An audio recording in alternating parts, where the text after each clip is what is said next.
पति पत्नी का संबंध पहले से ही है, पर आज जैसा संबंध पहले नहीं था। आज पति पत्नी का जो संबंध है उसमें शर्म लज्जा कम है, उसमें बेशर्माई ज्यादा है। और पहले जो संबंध था उसमें शर्म लज्जा अत्यधिक थी। संबंध पहले भी था और पहले का जो संबंध था वो ज्यादा दिन टिकने वाला था। आज का जो संबंध है वो कम टिकने वाला है, क्योंकि जहां से हया मर जाती है, जहां से लज्जा मर जाती है, जहां से संकोच मर जाता है, वहां रिश्ता ज्यादा टिकना कठिन ही रह जाता है। इसीलिए आंखों में पानी होना चाहिए, शर्म का, लज्जा का। आपकी पत्नी है, कोई और नहीं है, फिर भी लज्जा तो चाहिए, इज्जत तो चाहिए, सम्मान तो चाहिए। पर सब बेशर्म हो चुका है। सिस्टम, समय का इतना चलन बदल गया है, इसीलिए ये कथा की आवश्यकता है। इस कथा के माध्यम से मेरी बहनों भाइयों ये समझ में आता है कि पहले अगर ऐसे कोई देख ले अपनी पत्नी को तो पत्नी को अच्छा नहीं लगता था। ये सब ये गलत है। इसीलिए मेरी बहनों बंधुओं में हाथ जोड़ लूं आपके सामने, लो अपने छोटे बच्चों के सामने भी मर्यादा में ही घर में रहना चाहिए। पुरुष और महिला बच्चों के सामने मर्यादा का पालन नहीं कर रहे हैं आज के युग में, तो बच्चे पूरे बेहुदे हो रहे हैं, बच्चे पूरे बेशर्म होते चले जा रहे हैं। क्यों? घर से नाम दरोगा रखो जावे। अगर आप छोटे छोटे बच्चों के साथ लाज मर्यादा से रहते हैं तो वो सारी चीजें बच्चों में स्वयं पैदा हो जाती हैं। पर बड़ा कठिन हो रहा है काम। कैसे भी छोटे बच्चे के सामने बाथरूम से नहाकर कैसे भी निकल रही हैं माताएं बाहर, है अधवस्त्रम तम पुरुषस्य तनूनाम। ये क्या है? ये सब टीवी ड्रामा का सब खेल है। टीवियों में, पिक्चरों में, फिल्मों में ऐसे दिखा देते हैं कैसे नहाकर निकल रही है हीरोइन, अर्ध वस्त्र पहना हुआ है, बस छाती से कमर तक एक कपड़ा सा लपेट के बाहर निकलते हैं, बाल घुंघराले फैलाकर।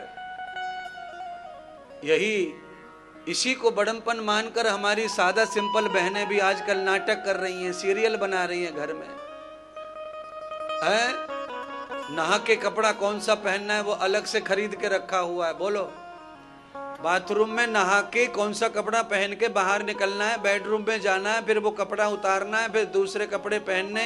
इतने सारे नाटक घर में हो रहे हैं, इतना सारा ढोंग घर में फैला हुआ है। बोलिए क्यों भाई? आपको जिस कमरे में स्नान करना है वहां पर क्या करना है? माता पार्वती ने देखो कपड़े उतारे नहीं थे।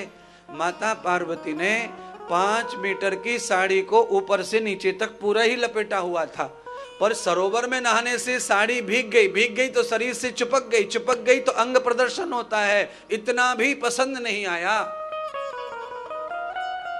भीगे कपड़े में शरीर के अंग दिखते हैं, वो भी शर्म सी लगती है, लज्जा सी लगती है, उसका भी लज्जा और शर्म होती है। पार्वती उतने में नाराज हो गई है महाराज। और आज आहा, इंदौर चले जाओ, नासिक चले जाओ, अब तो भुसावल चले जाओ, अमरावती चले जाओ, सब जगह वो नीले पीले टेढ़े मेढ़े पाइप से लगे हुए हैं। ओहो, जोड़ी से 3 साल की पिंकी, 5 साल का पिंटू और 36 साल की मैडम, 42 साल का मैडमा, सब जा रहे हैं नहाने के लिए और पैसे दे रहे हैं। पैसे 7,000 रुपए बिल भर दिया और वहां से कपड़े मिल रहे हैं, वाटर पार्क में नहाने का कपड़े मिल रहे हैं। पति पत्नी दोनों एक जैसे दिख रहे हैं कपड़े पहन के। पीछे से फोटो खींचो तो पता ही ना चल रहा पति कौन है पत्नी कौन है इनमें। वाटर पार्क में नहाने का कपड़ा पहन के, ओहो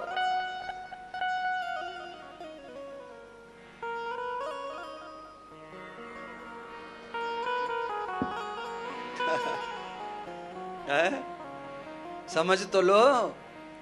दोनों छोटे छोटे बच्चों के सामने मम्मी पापा अर्धनग्न अवस्था में सबके सामने नहा रहे हैं, सबके सामने कुदन्ना कर रहे हैं महाराज। और फिर आएंगे आधा भीग के नहा के, बाहर बैठेंगे कुर्सियों पे टांग धर के, बच्चे खेल रहे हैं और आहा कॉफी कॉफी पी रहे हैं गर्मा गर्म, गर्म हो गए फिर कूद पड़े पानी में, मछली बन रही है मछली, पैरों में ऐसे पहने वो मछली बन के तैर रहे मछली बन के। ओहो, छोटे छोटे बच्चों को 3 साल का बच्चा 4 साल का बच्चा वाटर पार्क में नहा रहा है मम्मी के साथ। अब बताओ इसका गुरु कौन है? इसे लुच्चा बनाने का कार्यक्रम कौन सिखा रहा है? माता पिता पैसे दे दे के बिगाड़ रहे, पैसे दे दे के सिखा रहे बिगड़ो बिगड़ो। और फिर देखो इनको, हमारा वो है, हम फलाने खानदान के हैं, हमारे दादाजी वो थे, हमारे बड़े दादाजी वो थे, हमारे बड़े पप्पा तो विधायक है, हमारे बड़ी पप्पा तो खासदार हैं। और खासदार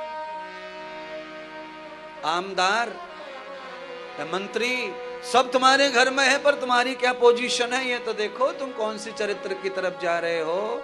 इसीलिए श्रीमद् भागवत से लेकर के गणेश पुराण से लेकर के कोई भी कथा कोई भी सत्संग इस कलयुग में आवश्यक है। जैसे कोरोना आने पर कोरोना की दवाई नहीं थी तो लाखों लोग मर गए, बाद में जैसे दवा बनाई टीका बनाया, ऐसे ही व्यास जी ने ये कलयुग के लिए टीका बनाया है, गणेश पुराण भागवत पुराण। ये टीका जो लगवा लेगा उस पे कोरोना यानी कलयुग का प्रभाव नहीं रहेगा। ये टीका जो नहीं लगवाएगा, कोरोना में तो 2 गज की दूरी थी जरूरी, कलयुग में तो पूरी 100 किलोमीटर की दूरी है जरूरी। क्यों? 100 शादी हो जाए, उसमें से 50 रह रही हैं, 50 टूट रही हैं, खत्म हो रही हैं। माना पति ने एक सादा सा निकल गया, पति हल्का सादा निकल गया, या पति बहुत सुंदर था, बाद में कुछ गड़बड़ हो गई, बीच में हारी बीमारी हो गया, कुछ हो गया, कोई अंग भंग बिगड़ गया, तो बताओ। पति का जीवन शादी के समय बढ़िया था, बहुत प्यारा लगता था, बाद में कुछ हो गया, कम ज्यादा हो गया, प्यार नहीं रह जाता पत्नी को। पत्नी अति सुंदर थी शादी के समय, पलकों पे बिठाए रखता था, बाद में कुछ अंग भंग हो गया, पत्नी में कोई बीमारी आ गई, प्यार नहीं रह जाता पत्नी से। ये क्या है? ये क्या है? जीवन का किसी को कुछ पता नहीं है, किसके शरीर में कब कौन सी बीमारी आएगी, कौन सा अंग खोखला हो जाएगा, कौन सी आंख बिगड़ जाएगी, कौन सा मुंह टेढ़ा हो जाएगा, कौन सा शरीर टेढ़ा हो जाएगा। शरीर रहेगा नहीं तुम्हारे विलास और हिलास के लिए, तुम्हारे खेलने कूदने के मौज मस्ती के लिए, तो फिर क्या प्यार नहीं रह जाएगा? अरे प्यार रह जाना चाहिए, रिश्ता रह जाना चाहिए। क्यों? जब तुम्हें कुछ अच्छा मिला था, अगर आज ये बुरा हुआ है तो इसमें इस आदमी का दोष नहीं है, इसमें तुम्हारे भाग्य का दोष है। तुम्हारा सुख गया है तो तुम्हारा भाग्य ही फूटा है। अब तुम इसमें प्यार करना बंद कर दो, निकाल दो, टाल दो। हाँ हाँ हाँ हाँ, बस मजा नहीं रह जाता जिंदगी में, जिंदगी का अस्तित्व नहीं रह जाता।